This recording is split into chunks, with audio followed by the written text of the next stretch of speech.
Ini adalah Asus VivoBook OLED Intel Evo Thunderbolt Plus Edition Pro Max Ultra. Enggak ya, bercanda. Ini adalah Asus VivoBook S14 OLED aja. Salah satu laptop yang harusnya menggoncangkan kaum mendang-mending yang ada di negeri ini. Gimana enggak? Laptop ini pertama nih punya prosesor H-series. Kedua itu monitor OLED 2,8K. Lalu RAM-nya 12 GB. Harganya itu hanya 8 juta ditambah 5 juta jadi 13 juta. Dan juga laptop ini itu sangat menarik dari mulai desainnya, speknya, ya semuanya lah kami sampai kehabisan kata-kata ya. Jadi kita langsung aja review laptopnya. Pertama, ini merupakan salah satu laptop di tengah gelombang layar OLED untuk laptop mid-range. Jadi dimana di tahun-tahun sebelumnya itu hanya laptop yang harganya di atas 12-20 juta yang menggunakan layar OLED ya. Itu pun ya jarang karena jadi gimana ya, pasokannya itu mungkin berebut dengan smartphone atau mungkin ya apalah, saya juga nggak ngerti itu. Jadi susah intinya. Sekarang tiba-tiba jadi semua OLED, saya bingung. Sampai-sampai yang kebilang laptop murah gitu ya, nggak murah sih ya, menengah lah ya, 12 juta 13 juta itu udah pakai OLED. Jadi wow lah pokoknya.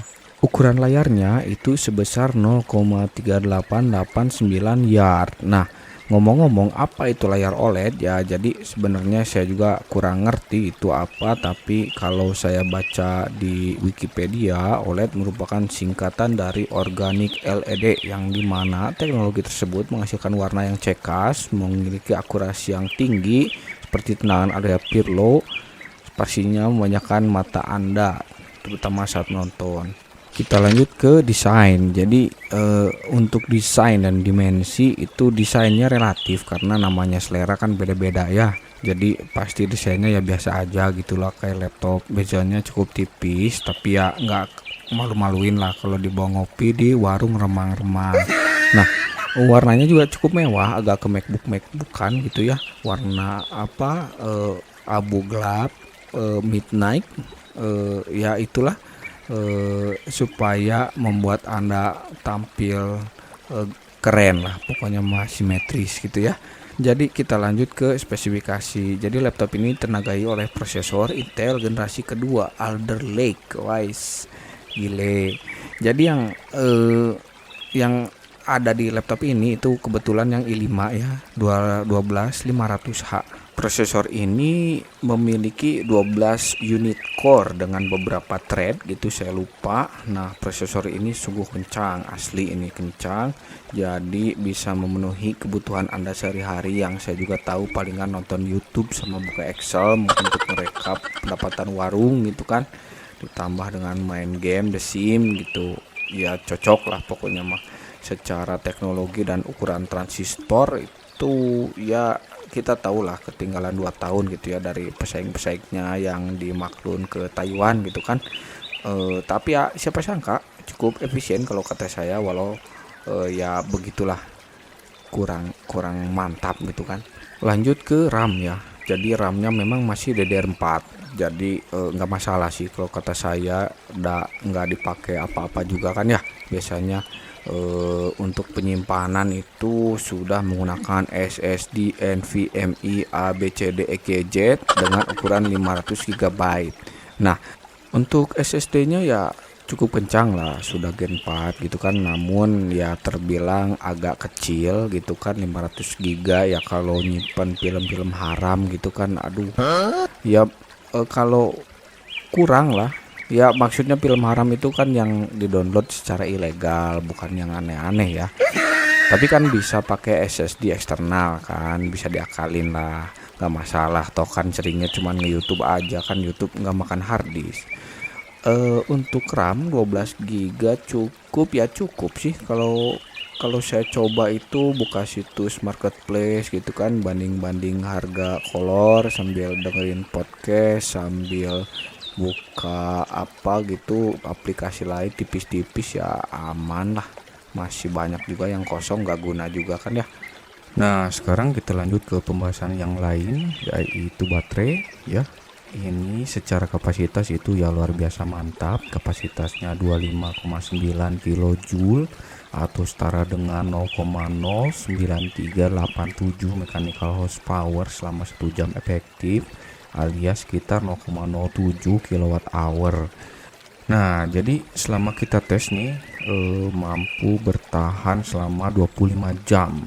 Nah, dengan beban kerja Microsoft Office sambil browsing dikit lah ya, tipis-tipis, itu tingkat kecerahan 685 lumens, suhu ruangan itu 303 Kelvin, sementara kecepatan angin itu 3,5 meter per second dengan tingkat kelembaban 85%.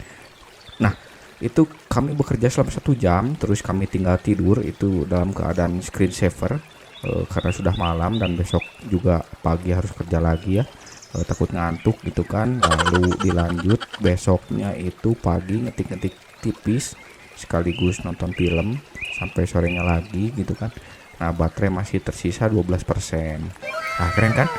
Nah, jadi total saya jumlah jam itu totalnya 25 jam ya, termasuk saya tidur ya. Lanjut ke bagian pengalaman penggunaan. Jadi ya kebetulan laptop ini sudah 2 minggu bersama saya, namun memang baru dipakai 25 jam, jadi ya ala kadarnya mungkin ya. Dari mulai kebisingan, nah ini saat awal datang itu saya rasa saya nyalakan, saya dengarkan perlahan gitu kan, itu tidak terlalu bising karena saya baru sadar kalau memang belum nyala laptopnya, lupa gitu kan. Lalu saya nyalakan dan ya saya coba beberapa menit gitu kan sampai bisa terdengar suara kipas, dan saya coba laptopnya sampai menggunakan sesuatu yang agak berat gitu. Memang terasa ya kipasnya, apalagi kalau Anda berada di samping kulkas. Sekarang serius nih, jadi kalau untuk tahun 2022 ini saya belum menemukan laptop dengan prosesor X86 yang kencang tapi suara kipasnya nggak kencang gitu ya. Ya kayak produk buah-buahan itu kan, nggak colok casan juga kan bisa ini bisa kenceng gitu. Wah, belum lah, belum ada gitu kan. Jadi wayahna kalau kata orang Bandung mah, kalau masih pakai Windows ya harus ada inilah, bersahabat dengan suara kipas.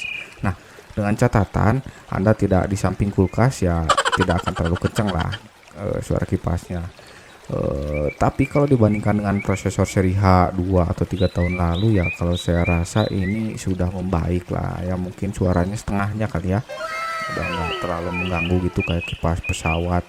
Lalu ke pengalaman lainnya selama saya pakai laptop ini itu belum ada keluhan lah, aman dah, baru dipakai 25 jam juga. Baterai, layar, prosesor kencang, apalagi kamera, ya kamera nggak perlu kan, cuma dipakai zoom doang, itu pun dimatiin kameranya karena apa, internetnya jelek ya. Lalu ke keyboard. Nah, untuk keyboard itu enak sih, tapi kalau saya lebih seneng keyboard Lenovo, yaitu mah selera pribadi gitu kan. Kalau trackpadnya ini lumayan enak, besar, tapi saya nggak tahu ya, ini agak keset-keset dikit gitu. Jadi kalau saya boleh saran, siap sedia baby oil aja gitu kan, supaya nggak terlalu keset. Lalu laptopnya itu bisa dibuka pakai 1 tangan ya, tapi dengan catatan harus ditahan yang bawahnya. Jadi ya nggak masalah ya, not a big deal.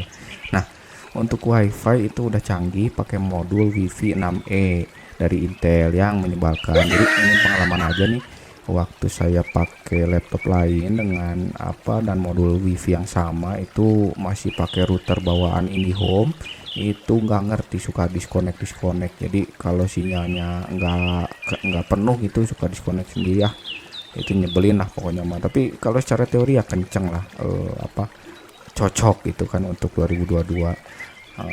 Itu cukup kali ya review dari kami ya. Jadi kalau kalian itu jomblo, sorry, maksudnya kalian itu mahasiswa terus butuh laptop keren gitu kan, terus minta duit ortu 20 juta gitu kan, terus udah gitu dibeliin laptop ini yang cuma 13 juta, terus uangnya simpen kembaliannya, janganlah, kasihan orang tua udah cari duit susah-susah ditipu lagi. Oke kalau gitu.